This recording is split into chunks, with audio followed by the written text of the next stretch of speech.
प्राचीन समय से ही भारत का इतिहास बेहद गौरवशाली रहा।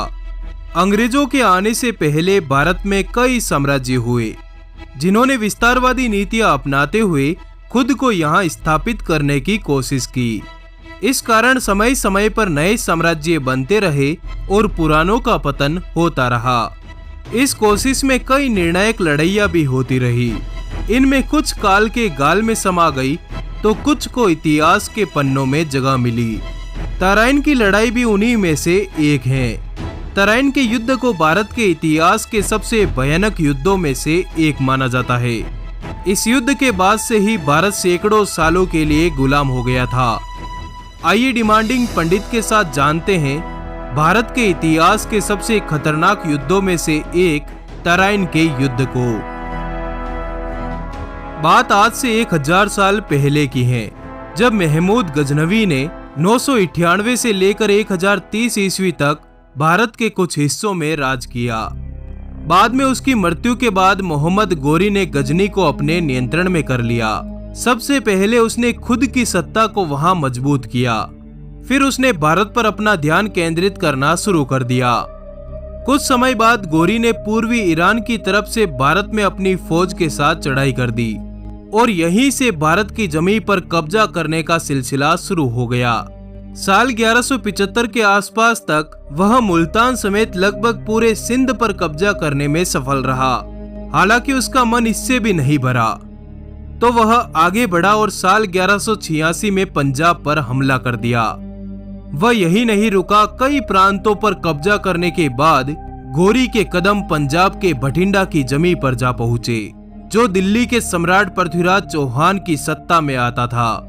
भटिंडा के किले को फतेह करने की मंशा से गोरी की सेना ने वहां पर चढ़ाई शुरू कर दी। तभी भटिंडा के किले पर दुश्मन सेनाओं की बढ़ती हलचल ने वहां पर तैनात हिंदवी सेना को सचेत कर दिया। इसी के तहत साल 1191 में सम्राट पृथ्वीराज चौहान ने तराइन के मैदानों में गोरी और उसकी सेना पर भयंकर धावा बोला और उसे वहां से खदेड़ दिया।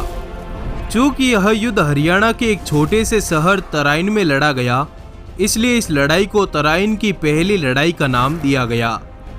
पृथ्वीराज चौहान की सेना से हारने के बाद गोरी की हर जगह किरकिरी हुई। वह किसी भी तरह से तराइन को फतेह करना चाहता था।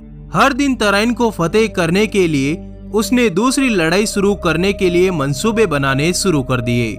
इसी कोशिश में तराइन के पहले युद्ध में हारने के बाद मोहम्मद गोरी पूरे 1 साल तक अपने परिवार से नहीं मिला। असल में वह दूसरी लड़ाई की तैयारियों में जुटा था। उसके सिर पर तो तराइन को फतेह करने का भूत सवार हो गया था। आखिर 1 साल तक कड़ी रणनीति बनाने के बाद साल 1192 में गोरी ने अपने विशाल लश्कर के साथ एक बार फिर हरियाणा के तराइन शहर की ओर चढ़ाई शुरू कर दी। वहीं सम्राट पृथ्वीराज को गोरी की सेना द्वारा किए जा रहे हमले की तैयारियों की खबर पहले ही मिल चुकी थी। उन्होंने कुशल रणनीति बनाते हुए महत्वपूर्ण रास्तों को बंद कर दिया, ताकि गोरी की सेना अचानक से तराइन में हमला न कर सके। साथ ही सम्राट पृथ्वीराज ने भी अपनी सेना को संगठित कर लिया। इधर मोहम्मद गोरी तराइन के मैदान में पहुंच चुका था। उसने हजारों सैनिकों की मदद से पृथ्वीराज चौहान के साम्राज्य को घेर लिया। बावजूद इसके पृथ्वीराज के नेतृत्व में उनकी सेना ने गोरी का डटकर मुकाबला किया। कहा जाता है कि गोरी की फौज में हजारों लाखों फौजी थे, वहीं 20,000 लड़ाकों का एक विशाल लश्कर था। कुल मिलाकर इस बार गोरी पूरी तैयारी के साथ मैदान में उतरा था। इस कारण वह अपना दबदबा बनाने में कामयाब रहा। युद्ध की शुरुआत तीर कमान और भालों से हुई। दोपहर तक दोनों सेनाएं आपस में भिड़ गई। शाम होने तक खूब तलवारें चली। मैदान लाशों के ढेर में तब्दील हो चुका था। कई महान कहे जाने वाले योद्धा आज शहादत को चूम चुके थे, तो वहीं कई योद्धा बुरी तरह घायल होने के बावजूद एक दूसरे को ललकार दे रहे थे।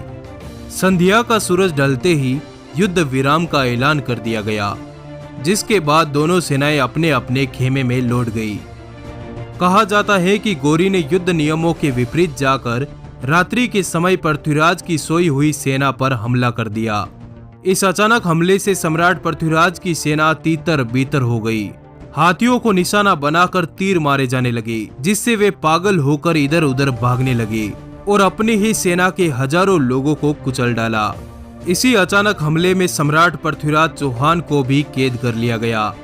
सम्राट पृथ्वीराज को बंदी बनाकर जब गौरी के सामने पेश किया गया तो मोहम्मद गौरी ने पृथ्वीराज की आंखों को गर्म सलाखों से जला दिया और कई यातनाएं देते हुए अंततः गौरी ने पृथ्वीराज चौहान को मारने का फैसला कर लिया। पर इतिहास अभी और कुछ लिखने वाला था। हुआ यूं कि इससे पहले गौरी पृथ्वीराज को मार डालता, उसी समय पृथ्वीराज के राजकवि चंद्रबरदाई ने गौरी को अपने राजा की एक खूबी बताई कि पृथ्वीराज चौहान शब्द भेदी बाण चलाने में माहिर हैं। वह मात्र आवाज सुनकर तीर चला सकते हैं। यह बात सुन गौरी ने रोमांचित होकर इस कला के प्रदर्शन का आदेश दिया। तब अंधे कर दिए गए सम्राट पृथ्वीराज को तीर कमान दिए गए। तभी कवि चंद्रबरदाई ने सम्राट से कहा, 4 बांस 24 गज, अंगुल अष्ट प्रमाण, ता ऊपर सुल्तान है, मत चूको चौहान।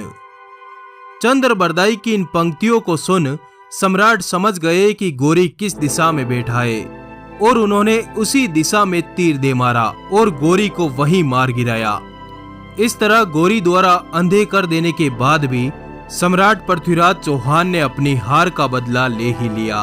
गौरी के मारे जाने के बाद उसकी सेना से बचने के लिए चंद्रबरदाई और पृथ्वीराज ने एक दूसरे के पेट में खंजर भोंककर आत्म बलिदान कर दिया। बताते चले कि सम्राट पृथ्वीराज ने गौरी को पहले भी युद्धों में 16 बार धूल चटाई थी, लेकिन हर बार उसे जीवित छोड़ दिया। 17वीं बार भी वह पृथ्वीराज को नहीं हरा पाता। अगर वह जंग उसने उसूलों से लड़ी होती। सम्राट की वीर गति की खबर सुनकर उनकी रानी संयोगिता ने भी सती होकर अपना जीवन खत्म कर दिया। यह वीडियो लाइक जरूर करें। आपका आभार, धन्यवाद। जुड़े रहिए।